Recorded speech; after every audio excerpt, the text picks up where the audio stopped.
मित्रों, स्वागत है आपका स्टडी फॉर सिविल सर्विसेज में। यूपी पीसीएस के आने वाले मेंस एग्जाम के लिए बेहद जरूरी, बेहद इंपॉर्टेंट, बेहद एक्सपेक्टेड, मोस्ट एक्सपेक्टेड ये एसे है।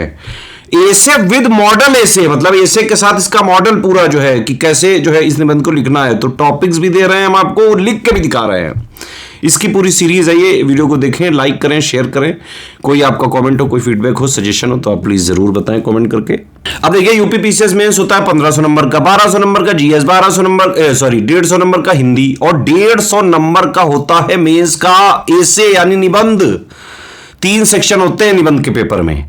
हर सेक्शन में 3-3 पार्ट होते हैं और हर सेक्शन से एक एक निबंध चूज करके आपको लिखना होता है। तो टोटल मिला के 3 आपको निबंध लिखने हैं पेपर में।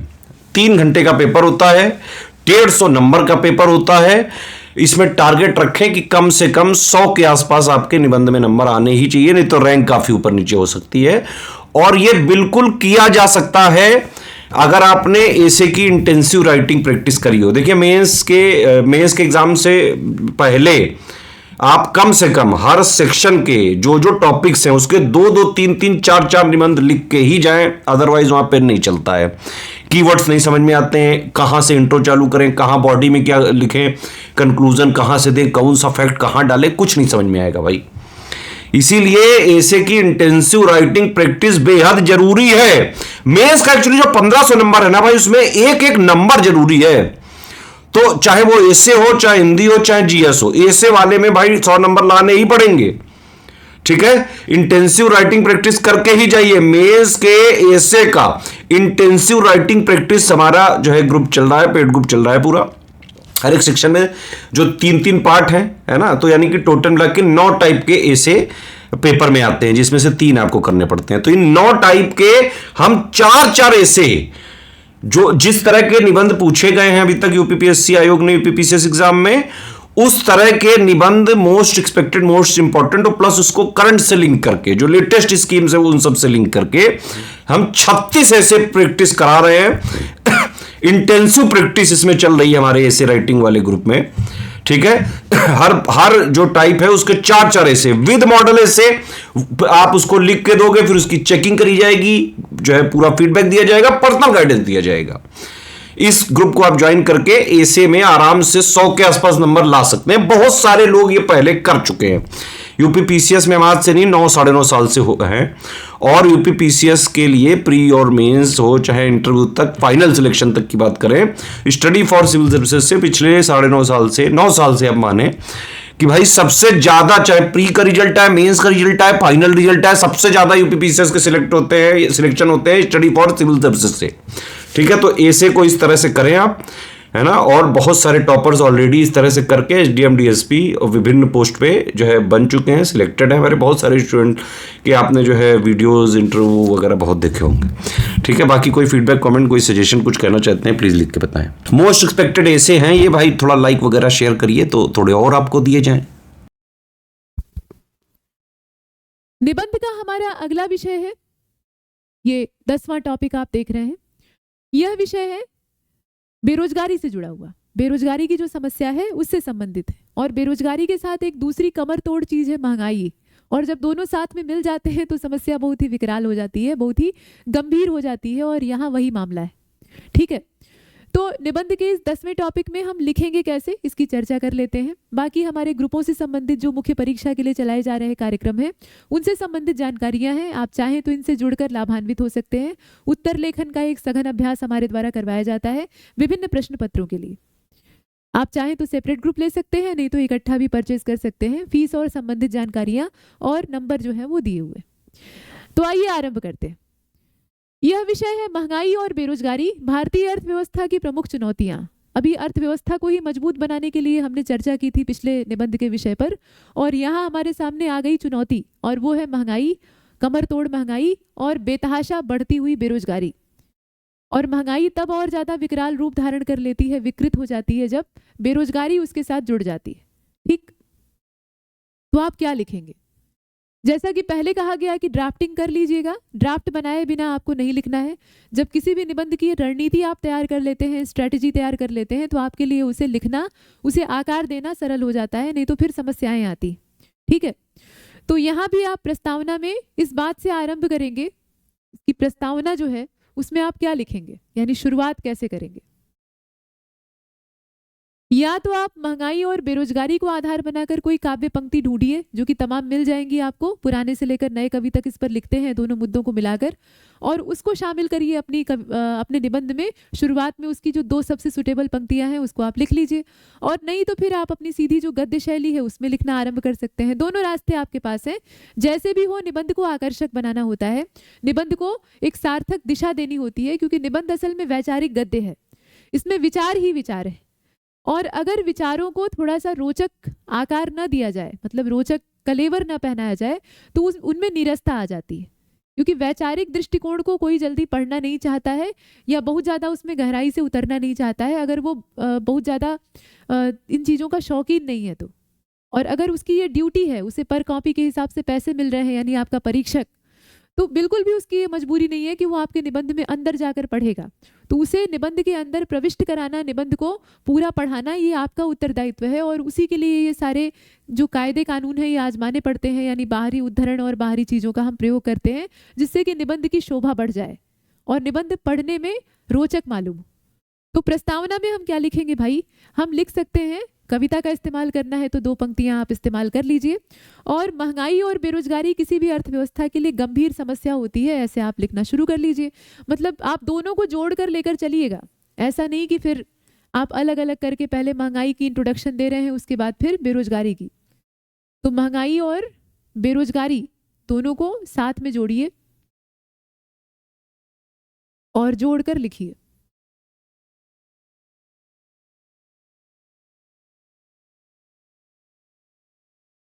ठीक है।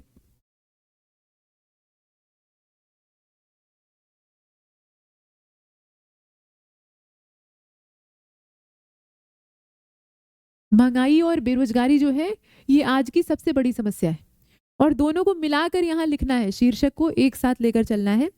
तो किसी भी अर्थव्यवस्था के लिए ये गंभीर समस्या होती है, और भारत भी इससे अछूता नहीं है। महंगाई आम जनता की क्रय शक्ति को कम करती है।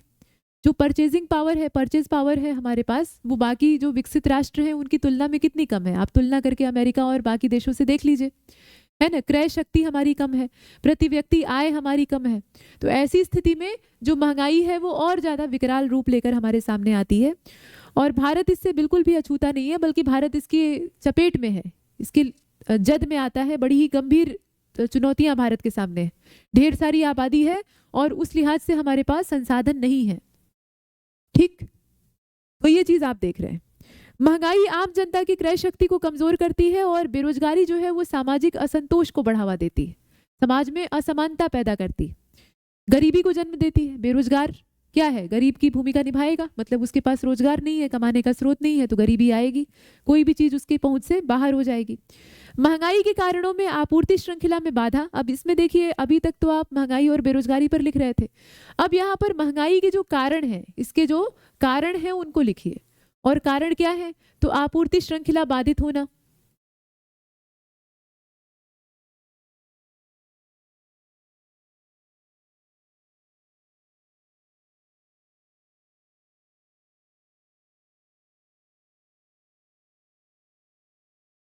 आपूर्ति श्रृंखला बाधित होना, ये पहला कारण है।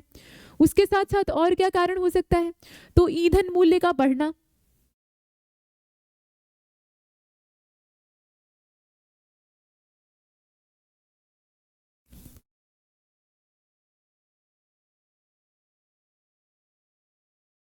और वैश्विक आर्थिक परिस्थितियां जो है वो भी प्रभावित करती हैं।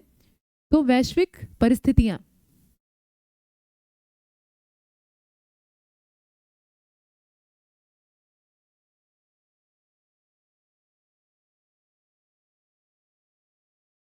और संरचनात्मक कमजोरियां भी इसमें शामिल हैं, वो बड़ी भूमिका निभाती हैं। उनको नीचे नहीं ऊपर लिखना चाहिए था, लेकिन कोई बात नहीं। तो संरचनात्मक कमजोरियां,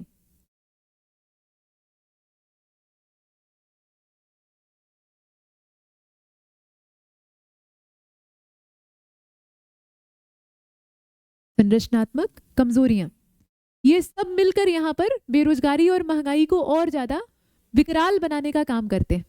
ठीक है, तो इनको कारणों को अवश्य ही लिखिएगा, और इन पर हर जो कारण है यानी हर बिंदु है उस पर कुछ लाइनें आपको लिखनी होंगी, मतलब 2-2 3-3 लाइन इन सभी पर लिखने का काम आपको करना होगा। इसके साथ साथ आप इसमें और क्या शामिल कर सकते हैं, तो आप ये लिख सकते हैं इन सबको लिखने के साथ साथ कि इससे सबसे ज़्यादा प्रभावित कौन होता है, तो गरीब और मध्यम वर्ग इससे सबसे ज़्यादा प्रभावित होते हैं। जो अमीर तबका है उसके लिए ये कोई बहुत बड़ी बात नहीं है, थोड़ा बहुत उसे असर पड़ेगा लेकिन उतना गहरा असर नहीं पड़ेगा, लेकिन गरीबों और मध्यम वर्गीयों की तो कमर ही टूट जाती। अब बेरोजगारी की समस्या पर थोड़ा और विस्तार से चर्चा इसके बाद कर लेंगे। हम लिखेंगे कि बेरोजगारी की जो समस्या है ये जनसंख्या वृद्धि, कौशल असंतुलन और औद्योगिक विकास की सीमाओं से जुड़ी हुई है। शिक्षित बेरोजगारी एक गंभीर चुनौती बन गई है, मतलब लोग पढ़े लिखे हैं लेकिन उसके बावजूद बेरोजगार हैं, उसके बावजूद उनके पास रोजगार का अभाव है ना। तो शिक्षित बेरोजगारी जो है वो एक चुनौती है और बड़ी चुनौती है। जो पढ़े लिखे नहीं हैं और बेरोजगार हैं वहाँ तक तो समझ में आता है, लेकिन शिक्षा प्राप्त करने के बाद भी अगर आपके पास उचित रोजगार नहीं है, आपके पास योग्यता होते हुए भी काम नहीं है, तो ये चिंता का विषय है। ठीक है, तो इसको आप लिखेंगे। असंगठित क्षेत्र में रोजगार की जो अनिश्चितता है ये आर्थिक असुरक्षा को और ज़्यादा विकराल और ज़्यादा बढ़ाने का काम करती है, तो उसको आप लिख सकते हैं, असंगठित क्षेत्र की जो बेरोजगारी है। इन समस्याओं का समाधान तो किया जा सकता है, ये तो सारी हमने समस्याएं दिखाई हैं, अब समाधान क्या है इस पर भी चर्चा करना बहुत जरूरी है। तो समाधान, और समाधान बहुआयामी है, उसके बहुत सारे आयाम हैं। समाधान कैसा है, ये मल्टी डायमेंशनल है, बहुआयामी, इसमें बहुत सारे इसके विकल्प हो सकते हैं। अब संतुलित मौद्रिक नीति जो है ये सबसे बड़ा इसका आयाम हो सकता है, यानी संतुलित मौद्रिक नीति।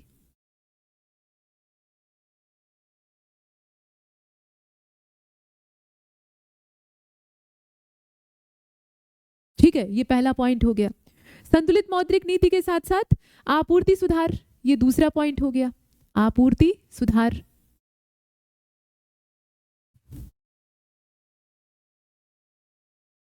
साथ ही साथ कृषि और उद्योग में निवेश,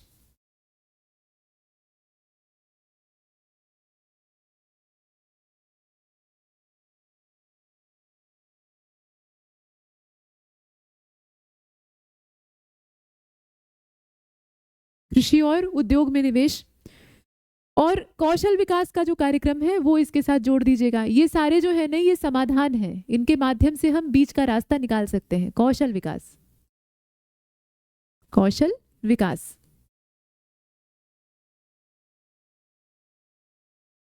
ठीक है, कौशल विकास कार्यक्रम, इन सबको आप शामिल करिए। स्टार्टअप और एमएसएमई का नाम भी ले सकते हैं, स्टार्टअप और एमएसएमई को भी शामिल कर सकते हैं, ये इसमें हिस्सा बन सकता है।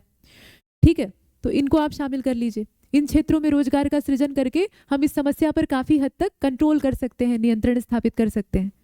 इसके साथ साथ आप ये भी लिख सकते हैं कि महंगाई और बेरोजगारी सिर्फ आर्थिक नहीं बल्कि सामाजिक चुनौती भी है।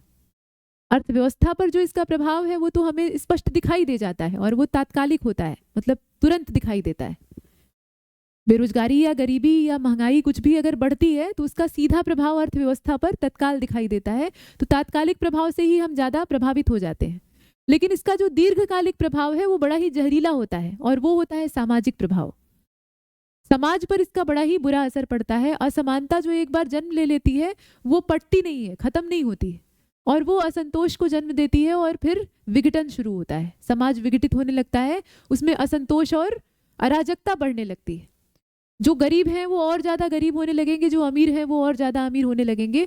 धन का असंतुलन पैदा होगा, तो एक समय ऐसा आएगा कि गरीब की जो सहन शक्ति है, सहन सीमा है, वो टूटेगी और वो प्रतिकार करने के लिए खड़ा होगा, अपने अधिकारों के लिए खड़ा होगा। जैसे वैश्विक स्तर पर तमाम क्रांतियां हुई हैं ना, उनका आप उदाहरण देखिए, वहां पर भी यही हुआ था। आर्थिक असमानता जब अपने एकदम चरम बिंदु पर पहुंच गई तो उसने सामाजिक असंतोष को बढ़ावा दिया, और सामाजिक असंतोष का परिणाम क्या हुआ? तख्ता पलट हुआ, सत्ता का उलटफेर हुआ और बड़े पैमाने पर विप्लव हुआ। तो वो कहीं भी संभव है, किसी भी सामाजिक व्यवस्था में संभव है, किसी भी देश में संभव है अगर ऐसी परिस्थिति उत्पन्न होती है। तो इसीलिए महंगाई और बेरोजगारी का समय रहते निदान आवश्यक है। ये समस्या जितनी ज़्यादा गंभीर और विकराल होगी, इससे उपजने वाली समस्याएं उतनी ही ज़्यादा भयंकर होंगी और वो समाज के लिए विषैली सिद्ध होंगी, समाज को और देश को तोड़ने का काम करेंगी। ऐसी नौबत नहीं आनी चाहिए। तो इसके लिए सार्थक प्रयास करने की आवश्यकता है। इसको आप ऐसे लिखकर समाप्त कर सकते हैं। ठीक है, तो ये आपका उपसंहार होगा। इसमें इस चीज को जरूर जोड़िएगा कि ये सामाजिक चुनौती के साथ जुड़ जाता है। निबंध के अगले विषय के साथ शीघ्र हम लोग हाजिर होंगे, लेकिन इसमें इतना ही।